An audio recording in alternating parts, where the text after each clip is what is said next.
नमस्कार। मैं आप लोगों के सामने श्रीमद् भगवद गीता लेके आ रही हूँ। इसको मैंने एक-एक अध्याय करके छोटे-छोटे भागों में आप लोगों को सुनाने का प्रयास किया हूँ। आगे भी इसको आप लोग सुनना चाहते हैं पूरा श्रीमद् भगवत, तो इस चैनल को सब्सक्राइब करें और बेल आइकन को भी ज़रूर प्रेस करें। त्रयोदश अध्याय। अर्जुन ने श्री कृष्ण भगवान से पूछा, हे प्रभु जी, प्रकृति किसको कहते हैं और पुरुष किसको, क्षेत्र और क्षेत्रज्ञ किसको कहते हैं, ज्ञान और श्रेय किसको कहते हैं, इनका उत्तर दीजिए। श्री कृष्ण भगवान बोले, हे कुंती नंदन अर्जुन, मनुष्य की देह को क्षेत्र कहते हैं, क्योंकि जब यह जीव 84 लाख योनियों से फिरकर मनुष्य देह में आता है, तब चैतन्य परमेश्वर को भी पहचानता है और पाप पुण्य को भी समझता है, क्योंकि जो इस देह को पाकर भला बुरा करता है, वहाँ पाप पुण्य का फल भोगता है। दूसरे देहधारियों को न पाप है न पुण्य है, मनुष्य देह को पाकर ही पाप पुण्य उपजते हैं। और जितनी भी बातों का शरीर में ठाट है, उनको जो समझे सो तत्ववेत्त पुरुष है। क्षेत्रज्ञ भी उसे ही कहते हैं जो शरीर रूपी क्षेत्र का जानने वाला हो। सो हे अर्जुन, क्षेत्रज्ञ तू मुझको जान, जिसके ज्ञान से क्षेत्र और क्षेत्रज्ञ दोनों जानने जाते हैं, सो यह मेरे मत का ज्ञान है। अब क्षेत्र जो कि यहाँ देह है, इसका वृतांत सुन। देह का ठाट कितनी वस्तुओं से बना है, जो इस क्षेत्र में वर्तमान है, सो इसको ऋषियों ने बहुत तरह से कहा है, वेदों में भी कहा है, भिन्न भिन्न रूप से कहा है। तो सुन हे अर्जुन, भली प्रकार कहता हूँ, तू निश्चल होकर सुन, जो मेरे मुख कमल से निकले हैं। शरीर क्षेत्र में 5 तत्व है, पृथ्वी, जल, अग्नि, पवन और आकाश। इस देह में पृथ्वी का अंश है मांस, जल का अंश है रुधिर खून है, अग्नि का अंश इस देह में जठराग्नि है, जो भोजन आदि वस्तु को पचाता है, पवन का अंश श्वास है और आकाश का अंश पोलापन है। यहाँ 5 महाभूत देह में है, मन, बुद्धि, चित्त, अहंकार और 10 इंद्रियाएं, 5 कर्म इंद्रियाएं और 5 ज्ञाने इंद्रियाएं। कर्म इंद्रियाएं हैं कान, नाक, हाथ, पाँव, गुदा और लिंग। यहाँ कर्म को ही करना जानती है। त्वचा स्पर्श इंद्रिया जो है कि सब इंद्रियों में व्यापी हुई है। जीवा, जीभ में 2 गुण है, जब स्वाद लेती है तब उसमें ज्ञान गुण है, जब वचन बोलती है तब कर्म गुण है। लिंग में भी 2 गुण है, जब मैथुन भोग करता है तब ज्ञान और जब लघुशंका मूत्र करता है तब कर्म गुण है। यहाँ तो 10 इंद्रियों के विषय में बताया, अब इन इंद्रियों के आहार के विषय में सुन। 5 इंद्रियों के 5 ही आहार है। ये है आँखों का आहार है देखना, नासिका का बास लेना, जीवा का स्वाद लेना, श्रवण, कान का आहार है सुनना और स्पर्श इंद्रिया त्वचा है, तिसके आहार है वस्त्र पहनने, सुगंध लेपन करना, शीत उष्ण समझना। 5 के 5 ही आहार है और इन सब वस्तुओं से ही शरीर बनता है। जो शरीर रूपी नगर में बसते हैं, सो सुन। अच्छी बुरी वस्तु खोने की इच्छा, कभी दुख और कभी सुख। यहाँ 4 बातें इसमें 3 प्रकार की है। इन 4 बातों की विश्व में बड़ी दृढ़ता है और 4 की इसमें चैतन्यता है। यहाँ 4 बातें इसमें दृढ़ है। हे अर्जुन, इस शरीर क्षेत्र का वृतांत मैंने तुमसे भली प्रकार कहा है। अब सुन कि मुझे जानने का ज्ञान प्राणी में कैसे उपजाता है, अर्थात मुझे कैसे पा सकता है। वहाँ साधन सुन। मुख्य साधन तो यहाँ है कि प्राणी अभिमानी ना होए, निर्भीक रहे और अपनी पूजा ममता ना करावे, गुरु गोसाई होके ना बैठे, मन कर्म और वचन से सबका सेवा बना रहे।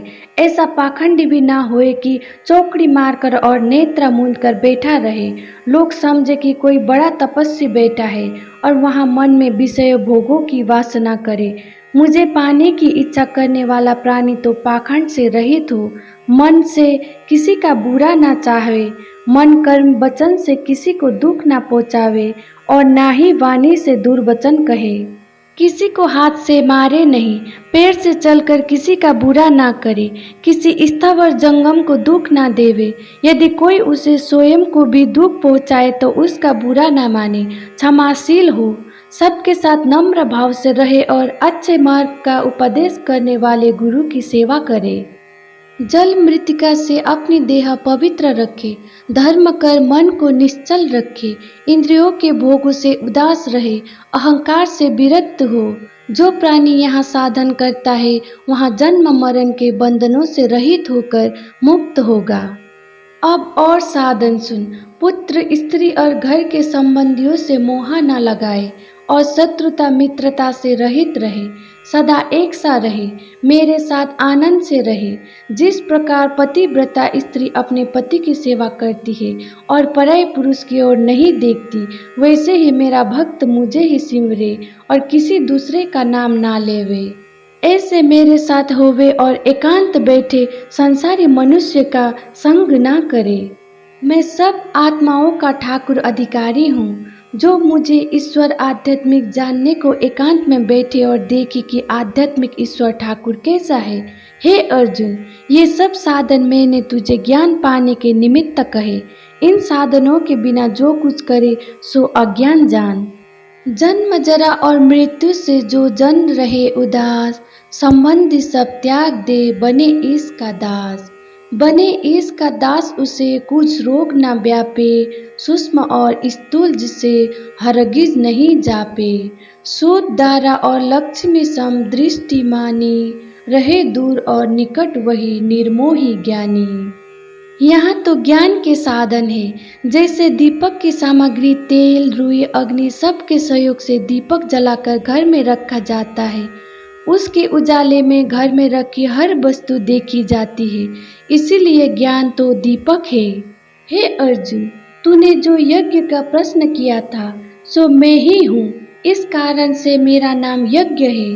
पहले इसका महात्मा सुन, इसके सुनने से तू जन्म मरण से मुक्त होगा। जैसे अमृत पान करने से देह आरोग्य होती है, मृत्यु भी नहीं होती, वैसे ही मेरा यज्ञ रूप अमृत पान करने से तू अजर अमर होगा। यहाँ सुन।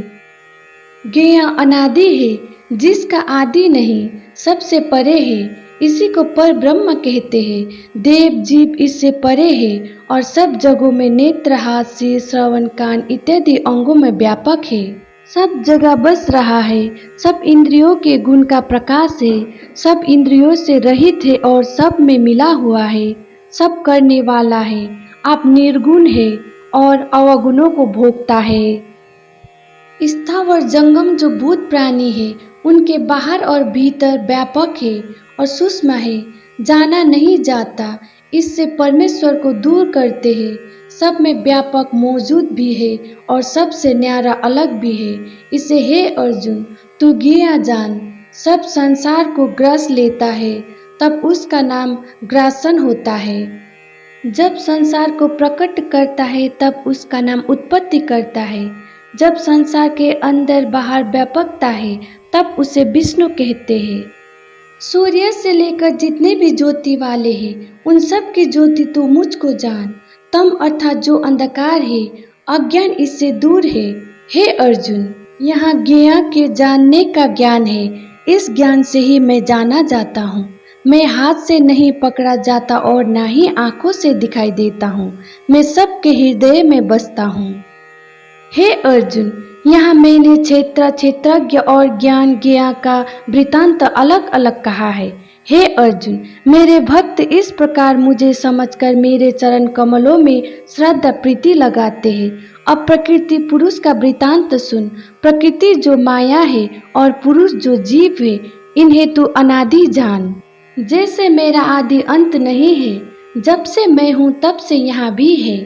अब इनका वृतांत सुन। यहाँ देह इंद्रिय तत्व जो है, इन सब को उपजने वाला माया है। कर्म कारण कर्ता कार्य कहिए। जो वस्तु उपजती है और जिस वस्तु से कार्य उपजा वहाँ कारण, और जिसने बनाई सो करता है। जैसे कार्य है माटी का बर्तन, इस बर्तन का कारण माटी है। जिससे बासन बना है, इस बासन को बनाने वाला कुम्हार है। अतः हे अर्जुन, यहाँ संसार जो कार्य है, अतः कार्य भी माया का स्वरूप है। संसार का कारण भी माया है। माया से ही संसार प्रकट हुआ है और संसार को करने वाला भी माया है। अतः यहाँ तीनों बातें माया से जान। हे अर्जुन, यहाँ सारा वृतांता माया का कहा। अब पुरुष जो जीव है उसका अर्थ सुन।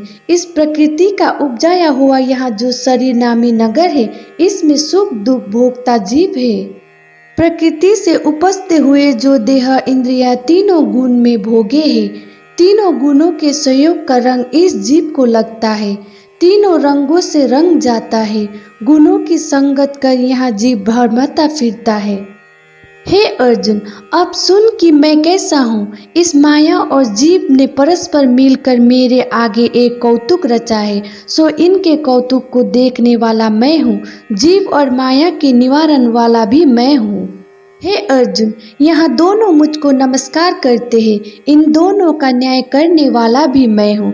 इस जीव और देह से परे हूँ। हे अर्जुन, इसी कारण से मैं परमात्मा कहलाता हूँ। जो जीव इस प्रकार सुख को भोगता जीव को जाने और इंद्रियों के गुण से माया को जाने, इनका कौतुक देखने वाले मुझको इनसे अलग जाने, सो इन जानने का फल क्या है सो सुन। संसार के जन्म मरण से दूर होता है। हे अर्जुन, कई एक योगी ध्यान से अपने अंदर आत्मा का दर्शन पाते हैं और इस मार्ग से कृतार्थ होते हैं। इस सांख्य शास्त्र के मार्ग से मुझको देखते हैं, सो कहते हैं जो कुछ है परमेश्वर ही है, दूसरा कुछ नहीं। एक मेरे स्वरूप का पूजा करते हैं, तिस स्वरूप का दर्शन करते हैं। कुछ मेरे भक्तों से मेरी महिमा सुनकर अपनी प्रीति मुझसे लगाते हैं, मेरे नाम का स्मरण करते हैं। ऐसे प्राणी मेरे परम गति को प्राप्त होते हैं। हे भारतवंशियों में श्रेष्ठ अर्जुन, अब आगे सुन। जो कुछ स्थावर जंगम और भूत प्राणी प्रकट हुए हैं, ये सभी देह और जीव के एकाग्र होने से प्रकट हुए हैं। इन सब भूत प्राणियों में एक मैं परमेश्वर व्यापक हूँ। देह के नाश होने से जिसका नाश नहीं होता, जो मुझे ऐसा अविनाशी परमेश्वर जानते हैं और जिसने सब भूत प्राणियों में एक मुझे ही समीप देखा है और जो सबका सुखदायक सेवक बना रहे, किसी का मन ना दुखाए, वह मेरी परम गति को प्राप्त होगा। हे अर्जुन, जो कर्म होते हैं देह इंद्रियों और मन से होते हैं, यहाँ प्रकृति माया की है। जो कोई आत्मा को देखे सो अकर्ता देखे, आत्मा कुछ नहीं करता। यहाँ सब प्राणियों का विस्तार अलग अलग देखता है। यहाँ दृष्टि दूर होवे, एक आत्मा ब्रह्मा सब में नजर आता है। जब ऐसा होता है तब तुरंत ही उस आत्मा ब्रह्म को पाता है। ब्रह्म मिला तो आत्मा ब्रह्म अनादि हुआ, जिसका आदि अंत नहीं, वहाँ अनादि है। निर्गुण गुणातीत परमात्मा अविनाशी है। हे अर्जुन, एक मेरा महाप्रताप और सुन, जिसके आगे किसी का प्रताप नहीं। जैसे सूर्य प्रातःकाल को पूरब से उदय होता है और एक बार में ही सभी लोगों को प्रकाशित कर देता है, ऐसा नहीं है कि किसी देश में सूर्य का प्रकाश पहले हो और किसी के बाद में। वहाँ सब लोगों में एक ही बार में प्रकट हो जाता है। वैसे ही ब्रह्मा से लेकर चींटी तक स्थावर और जंगम जो भी संसार है, उन सब जीवों के शरीर में मैं एक बार ही प्रकाश करता हूँ। हे अर्जुन, यहाँ क्षेत्र शरीर और क्षेत्री जो यहाँ जीव है और क्षेत्रज्ञ मैं हूँ, सो कैसा हूँ? मैं ऐसा हूँ कि एक नेत्र को उगाड़कर सब संसार प्रकट करता हूँ। जो कोई जीव ज्ञान नेत्र से मेरा प्रताप विचारे, मेरी स्तुति करे कि धन्य है श्री कृष्ण भगवान, जिसको यहाँ सामर्थ्य है और क्षण मात्र में सारे संसार को प्रकट करता है। ऐसा जो परम पुरुष है उसको मेरा बारंबार नमस्कार है, फिर मेरा नमस्कार है। जो प्राणी इस प्रकार मुझको जाने, मेरी स्तुति करे, तिसका फल सुन। ऐसे प्राणी जन्म मरण रूपी संसार के दुखों को काटकर परम अविनाशी पद को प्राप्त होते हैं। इसमें लेस मात्र भी संदेह नहीं है।